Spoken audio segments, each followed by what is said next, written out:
bridge for the right for us to vote. They all said, Mrs. Boynton, we owe you. Mrs. Boynton, we stand on your shoulders. In fact, when Eric Holder came, a little late, but right before the president, Mrs. Boynton looked up at him as he said, Mrs. Boynton, I owe you a debt of gratitude. I know I stand on the shoulders of giants such as you. Thank you for the opportunity that you are giving me. Now she said without missing a beat, y'all all talk about standing on my shoulders. Get off my shoulders. Do your own work. Do your own work. Out of the voices of our elders, the wisdom of the voices of our elders, what she was talking about was how we, this generation and future generations, must do our own work. We know that progress is elusive. Progress is elusive, and those things that we thought we had gained can what? Quickly vanish. In fact, we see old battles becoming new again. I mean, you only have to look at social media, those hashtags, and know that we still are in crisis. Hashtag Black Lives Matter. Hashtag Ferguson. Hashtag Baltimore.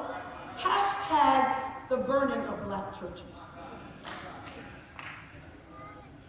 I submit to all of you today that we have plenty of work that we must do. And as inheritors of this great legacy, my questions to you is, what will you do? What mark will you leave? We talk about our ancestors and we come from great stock. But the true tale is what our generation does. In face of rolling back the clock in voting rights, what are we going to do? You know, I had the great honor on March 7th, 2015 of this year, to welcome the nation and the world to my hometown of Selma, Alabama. It was a day that we commemorated the 50th anniversary of the march from Selma to Montgomery. It was a beautiful day. Some of you may have been there. It was a glorious day. There were wonderful speeches. There were two presidents that attended, President Obama and President George W. Bush. There were two first ladies that attended. There were two first daughters that attended. There was even a first grandma that attended. I got to welcome 100 members of Congress, Republicans and Democrats, to my hometown. We all, in a bipartisan show of support for the courage that my colleagues like John Lewis on that bridge displayed. It was in many ways a kumbaya moment. But you know what? When we got back to Washington, it was business as usual. The dysfunction that is Washington is real. I don't know why I thought it would be different. Perhaps it was because I was walking on one hand held by John Lewis and on the other, my Senator Jeff Sessions. Perhaps I was mesmerized by the fact that we had the world looking at us as 100 of us and two presidents and two first ladies walked arm in arm. But that kumbaya moment was fleeting. It is not enough that we just come together once a year to commemorate the 50th anniversary and that march from Selma to Montgomery.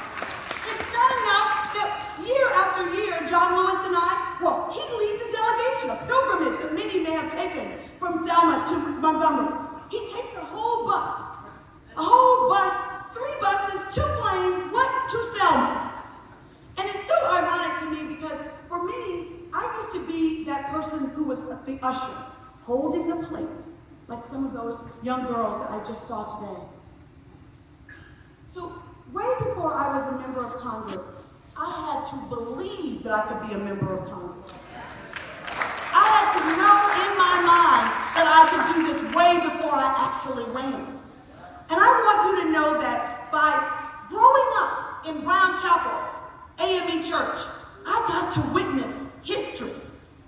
I got to witness it as it came by year after year. I remember seeing John Lewis for the very first time. I remember how nervous I was to shake his hand. But I can tell you that only in America is my story possible. Only in America can a little black girl from Selma, Alabama, grow up and one day be able to call John Lewis colleague. And it was only because of the sacrifices of our ancestors that I got to do that. When I think of the courage that it must have taken for those foot soldiers on that bridge, when I think of the courage it must have taken Mr. Green in Little Rock, Arkansas to walk through those school doors, I am moved to action, and I want you to be moved to action. One of the things that we in Congress did on this commemorative year, I sponsored a bill with John Lewis to give a commemorative gold coin to those foot soldiers who marched on the bridge. Now, as many of you know, these coins, Congress only gives 2 a year. 2. And within record time, my 2 senators led the charge on the Senate side, and I led the charge on the House side, and we got this bill passed. And while I look forward to being able to give a gold medal to John Lewis and to Amelia Boynton and F.D. Reese and so many others, the real tribute that we all can give to those foot soldiers on that bridge is to remember what they marched for, what they prayed for, what some died for. And that means that we should vote in every election, local, state, and federal. There should never be a time when the weather is so bad that you don't get up and go vote. If our ancestors can face such brutality and in the face of it, stand right back up and march again, then surely we can do our part by going and exercising that right they fought so hard. It is, to me, spellbinding to think that in 2015, there is a renewed assault on voting rights. I don't have to tell you about the court decision in 2013, which rolled back the clock. It was many of our hopes that the Kumbaya moment in Selma would energize my colleagues and I to come back renewed to restore the Voting Rights Act, but that didn't happen. And you know, I shouldn't have been surprised, but I was. How could we, in 2016, I guess it was 2006, reauthorize the Voting Rights Act unanimously in the Senate and overwhelmingly, isn't it true, Congresswoman Kilpatrick, in the House? That was just what? Not many years ago, 9 years ago? How vastly the pendulum has swung in America. Swung so far right that now all of a sudden we can't even get a consensus for a watered-down version of the formula, of the pre-clearance formula. It's amazing to me that we sit by and we let this idly happen. You know, change doesn't come in the halls of Congress. Change comes from the grassroots. Change must bubble up from the grassroots. So it's not enough that we in Congress have now introduced a new bill to restore the Voting Rights Act. You know, the old bill that was filed last year did not include the state of Alabama, and I did not sign on. I could not imagine a formula,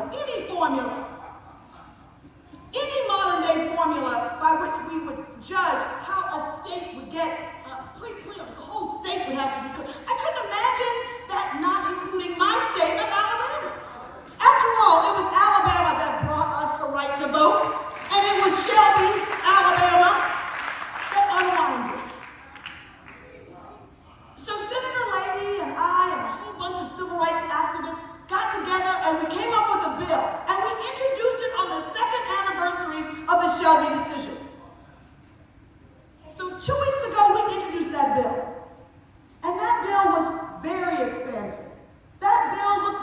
to 1990 and going forward, and it required 15 violations of the pre-clearance in order for a state to get involved in it.